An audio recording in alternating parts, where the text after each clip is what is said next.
So it's been a while. Yeah. Like all summer. Yeah.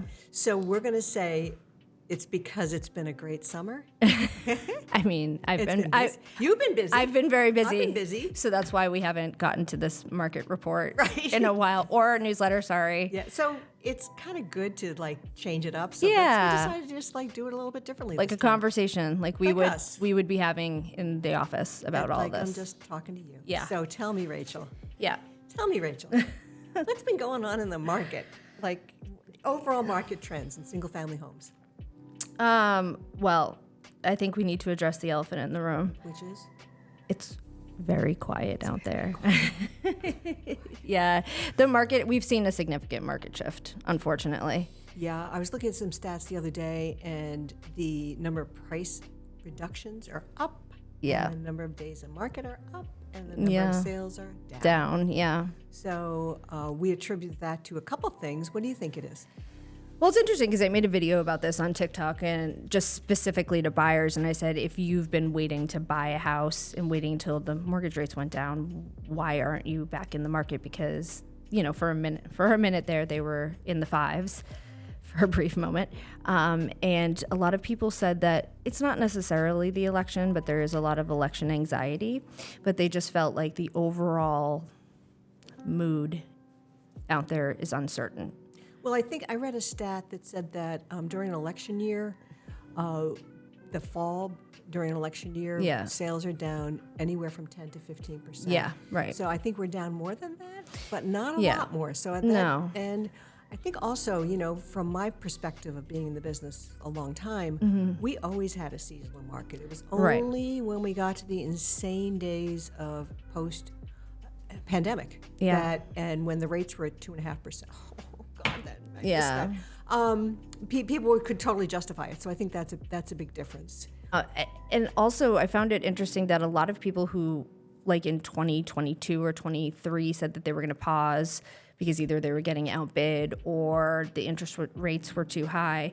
Now that we circle back to them a year and a half later, all of a sudden they can't afford to buy a house, even if the mortgage rates are okay and the mortgage, the monthly mortgage amount would be all right for them because the cost of everything else has gone up. Mm-hmm. So while, yeah, sure, maybe they could have afforded that mortgage a year and a half ago, now they're like, well, with the price of everything else, how can I justify that?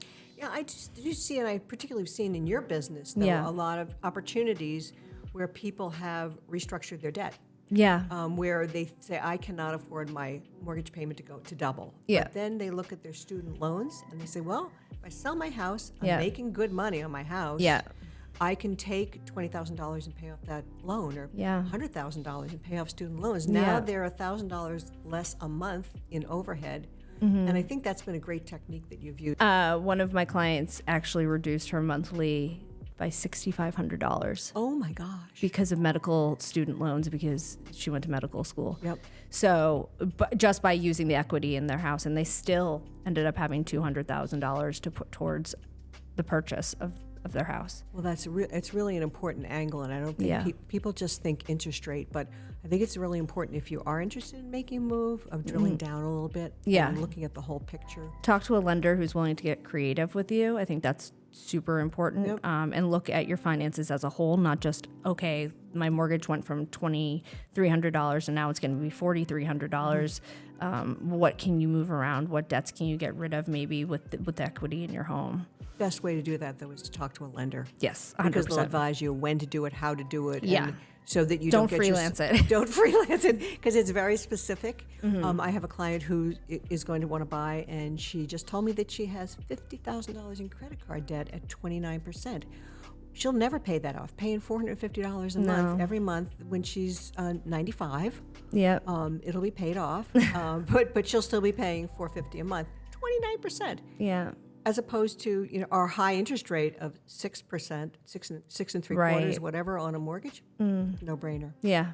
So what about specific segments of the market? So I compared, July to September, end of September to September to now. And just in that short period of time, we've seen a decrease in supply, decrease in average sale price, and an increase in days on market, specifically in the high end. Anything that's not entry level and ready to go is sitting. And houses that I thought there's no way that that's going to survive a weekend. Right. It's like crickets. Right. I mean, first weekend of my open house, I had Great house, too. great house. Yeah, great house. Had, I think, 6 people total both days, 4 hours of open houses. And a great price point, $799, $775, $775. Yeah, beautiful house. You get a lot for your money. Down the street, there was a house on the same street in Amesbury, $489, I believe it was on. Cute little cape, ready to go, totally done. Mine needs a little bit of work, and it got 15 offers. Well, I think, too, really large homes, I think a huge trend is that really large homes are becoming harder to sell because people are more aware of energy costs, renovation costs, building supplies. All of that is playing into it. So if you look at a house and you say, well, I'm going to have to do a roof. Well, if the house is, 3,800 square feet, it's a lot different than if it's 1,500 square feet, you're going to be doing a roof. Yeah, so I think that's an important trend. Okay, what about average list price? Days on market shifted from 48 to 57. That's a jump. That is a jump. That is a jump. But the good thing, so I have clients who are selling their house in Ashland. And apparently Ashland is one of the hottest markets in Massachusetts, according to the data that I pulled, which is like strange. But like number one, houses sell the fastest and the most over asking. I mean, it's next to Framingham, and there's a lot of tech jobs in Framingham, so that kind of makes sense, right? Right. Because people in that sector still can afford to buy houses. And Framingham has become a very hot market. Yeah, exactly. So they were selling their entry level house there for $499, and then moving here, relocating here to be in the 700 to 800s, right? And that market here is relatively quiet. So, and they have a home to sell. So they were able to navigate this market and without an issue. And we got them under contract the first weekend because they came from a really hot market that came to a cool market. So, even within the state, we're seeing huge differences in what's going on. And so what do you think about, condominiums? So from July to September, there are 201 listings. Last 30 days, there are That's like 234. July, August, September. That's 3 months versus 1. I think a lot less people are putting their homes on the market. Yeah. So it's kind of a conundrum for a buyer. This is a great time to buy, but there's not much to buy. So that becomes an issue. Yeah, and I mean, if you if you're not picky, to be honest with you, there are opportunities to be had. I'm sorry, but where you live is the only thing that's more important is who you live with. And I think that a lot of people really, when they're making this big thing, I can see painting and stuff like that, but some people just don't have the appetite for doing work. Yeah, but it's not that. It's just like if you're willing to find a house that's like not perfect for you necessarily, but you could make perfect for you, then you're going to have an opportunity. You're going to have a great opportunity in this market. But if you're out there looking for your forever home that's perfect and turnkey, it's just most likely is not going to happen. Right. So if you have imagination and are willing to put in a little bit of sweat equity, there are plenty of properties that are sitting out there that no one seems to want, and they're not bad houses. They're not in bad locations. They just need a facelift, and if you're willing to do that, like, you can get them under asking, maybe get the seller to pay closing costs or buy down your rate so your rate's more affordable, like something to make it easier on you. Well, I think that it's very price specific, though. Oh, 100%. I mean, the high end of the market is pretty stagnant. Yeah. Pretty stagnant. And in Newburyport, it's $1.5 million and over. $1.5 million, almost $2 million and over. Yeah. I mean, if something is pristine and on the water, it's going to sell quickly just because there aren't many waterfront homes. Right. But if it's anything unusual, it's going to take time. And I love old homes. I've lived in old homes. But I know of a couple of beautiful big Federalists that have been on the market for months. Years. Yeah, yeah, years. Not yeah. months, years. Years, yeah. Years. And Yeah. I just believe, as an old friend of mine would say, price cures all objections. Yeah. And maybe there isn't an appetite for a 6,500 square foot home Yeah. that was built in 1801 With a weird choppy layout. with a weird choppy layout and the kitchen that's remote from the family room, all those things. But Yeah. at the same time, they're beautiful homes. But I think when you start adding up taxes, insurance, Heating costs. heating costs, electric costs. Yeah. You're looking at $750 a month for electricity on a house like that. Well, and- not $250 or $300. Right, and we already so the market of buyers has already shrunk, right? Right now, for whatever reason, for many reasons. And then the people that buy historic homes are such a small segment, Smaller and smaller every year. right? So it's a really niche kind of thing. And so then when you're talking about luxury specific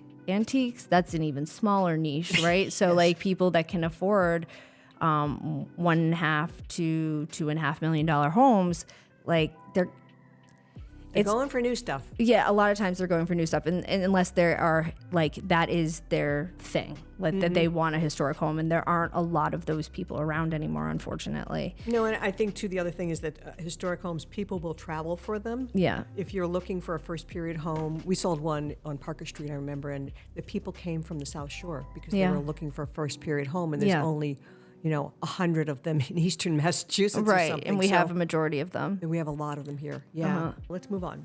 Yeah, so going into the end of the year and Q1, what do you see happening? Like, what do you? Oh, Jesus. What do you see happening? Do you see buyer demand going up? Because like I can say, like I usually work with tons of buyers. At any one time, I have 5 or 6 buyers like ready to go, and I'm working with. Right now, I have one, which is very unusual for me. Yeah. So that if that tells you anything, so where do you see the market going? Well, I think that there is a lot of pent-up demand, particularly in the move-up buyer. People that are in one home, they want to get into a bigger home. And the perception was that you couldn't get a home sale contingency or a home inspection accepted. Yeah. That has changed. But going forward, I think after so we've got the election, Yeah. which probably won't be over next week. No, It unfortunately. could probably take a little while for that Yeah. to be resolved, and no matter what side of the fence you're on, Yeah. people are nervous. So, and then we go right into Thanksgiving and Christmas. Right. So I would think, depending on how severe our weather is, we're going to have a very busy spring. I hope the interest rates cooperate, Yeah. but I think people are going to reach a point where they're just sick of waiting. I'm Yeah. sorry, this house is just too small for Yeah. me. We know people who are like that. Yeah. don't we? Yes. Yeah. We might be sitting next They to one. might be sitting in this room. So you try and then you kind of get to the point where like, no, I'm sorry, honey, I can't stand it anymore. Yeah. We need to move. It doesn't matter what it's going to cost us. I- Like, I- let's like, just get out of here.